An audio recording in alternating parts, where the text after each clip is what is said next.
Okay, in this video we're going to talk about our shooting star. This, what you're looking at right now, is a hand winch that we're going to kind of came up with. It's just a prototype, just to try it out. This one has been here in the ground. We switched it over from the claw probably mid-December, and this is second weekend of March, so it's been in the ground a pretty good while. So what we have here is we have this plate that we made to secure to the ground, and what we used is, you can see these two hex nuts. There's our, I believe we have our 15-inch anchors in there, the screw-in anchors. So we screw them in, and then we just bolt it down. And the purpose of this is on your other end, wherever your line's going to end. In my case, my shooting star goes over the house and up to a tree behind it, and then over. And that's where it's going to be tied down to the tree. So then when you crank here, you can pretty much crank it as hard as you want, depending on, in my case, I have a piece that I had to mount on a tree during the path, and I'll show you here in a minute, just to keep it up high enough just in case UPS truck came through or anybody like that. Okay, talk a little bit more about the claw. I first used it, and then we tensioned it down from the back, and that was working fine until the back end. I ended up taking this cable here and hooked it to my truck, and I pulled the slack out, and I had another claw in the back, and I pulled it out. I think it would have been fine, and I think this one here, if we had this reversed, the claw would be hold it fine. It's just I put a lot of pressure on it quickly.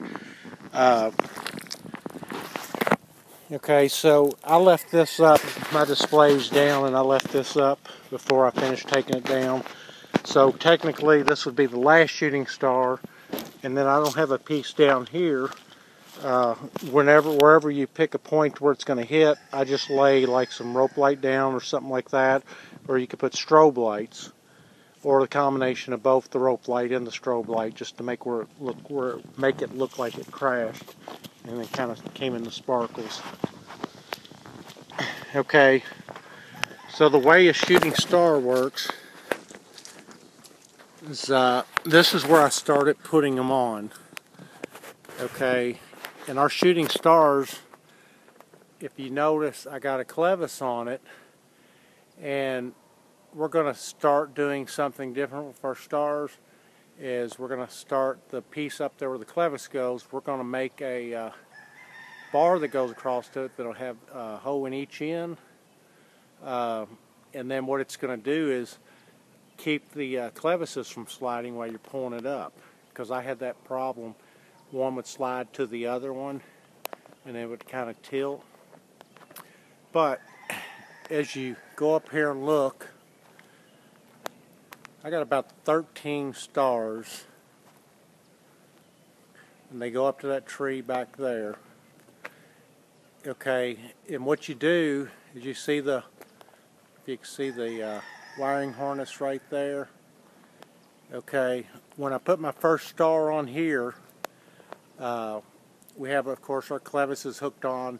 Then I have on the very first star I start with, I tie a piece of rope. I use I think it's 1/4 inch nylon rope, and that goes over the guide wire. I think I'm using 1/8 inch wire, guide wire, or aircraft wire. But what you do is when you put your first star on, you have to kind of figure out how long it is from here to where your star is going to end, and then you need to cut, like say for example that's going to be 200 foot of wire, then you'll need to cut a 200 foot piece of SPT wire, SPT 1 or 2. Probably use 1 would be better, because it's lighter, and the more you use this, you add up your cable as you go along. So it's just a good idea to keep it keep it not too heavy. But anyway, so once we get this star on, and we'll have the SPT wire hooked to it, and you can see the SPT wire comes down here, and I've done removed the controller, but all my controller would be sitting against this tree, and then they would plug in all 13 channels. Okay, so when we pull our first star up, we have our first cable, our SPT wire on, and then we'll pull that up. You got to decide. In my case, I think it's 12 or 13 foot apart. So I cut me nylon rope about 13 feet, and then I tie it on from one star to the next. And in the back, I keep pulling them up, and you got to keep adding your wires. So the next piece, say if the first was 200, you would subtract 15 feet or so from that, 13 feet. You just got to make sure you have enough wire. Once that star gets pulled up here, you have enough wire to go down to your controller. But if you do have a problem and you come short, you can always add on. Just add another plug and put a female plug, a male plug on this end, and plug it into a new cord and just start your new cord. So there's no problem with that. So anyway, you're going to continue that until you get all your stars up. And then, of course, from the stars down here, I just run, my wires back on the ground to the controller. Okay, and now we're going to talk about how to get your cable if you want to put it somewhere up high going over the roof. What we did, and every situation is going to be different. I got up on the roof and we used a crossbow. Tied a piece of string to it, and then once we got it over, we tied our cable to it, the 1/8 inch cable, and then the black nylon rope that's going to pull it back up. So, once you get that done, then you're going to pull all that back down to here, and then hook it up to your hand winch.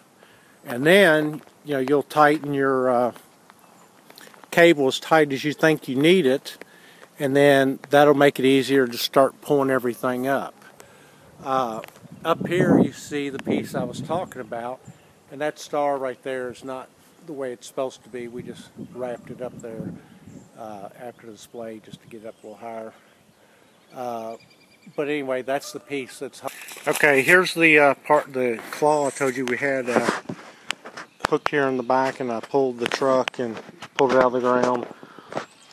And the ground back here was kind of soft, but anyway, so what we did is we kind of got it rigged here, and I wouldn't recommend doing this. We just fixed it for the situation, but I would take your cable here and then just wrap it around your tree somewhere, and then just use the cable clips that hold it tight, and then when you pull up on it, it'll just grab a hold of the trunk of your tree, and you won't have you won't have any problems. You're not going to pull your tree up.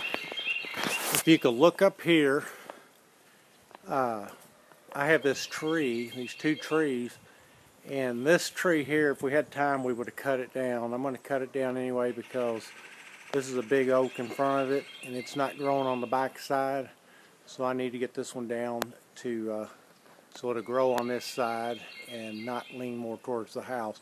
But the main reason I want to move it, or one of the other reasons, is because the cable comes up and over and just leans on these branches, and it just made it a little bit harder to get everything where it needed to be.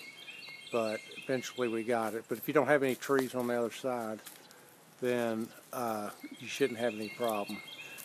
But other ways, if you got small, you don't have to go up as high. I've done in the past is tie a piece of string to a softball. Actually, I had my first year doing it was back in 2004, and I had one of the kids working with me practice throwing the ball 3 times to point, the branches that I wanted to go through, and then once I felt he was good at where he was going, I tied the string to it, and it took a couple of tries, but he got it. So it's always a trick, just if you're going to go to a tree or something up high. You know, the crossbow does work. Just make sure you take the tip off. Unless you're somewhere where you don't have to worry about it hitting anybody, because it could fly off your string if you didn't have it tied right. But I'd recommend taking the tip off. But anyway, that's it for now. If you have any questions, feel free to email us, and thanks for watching.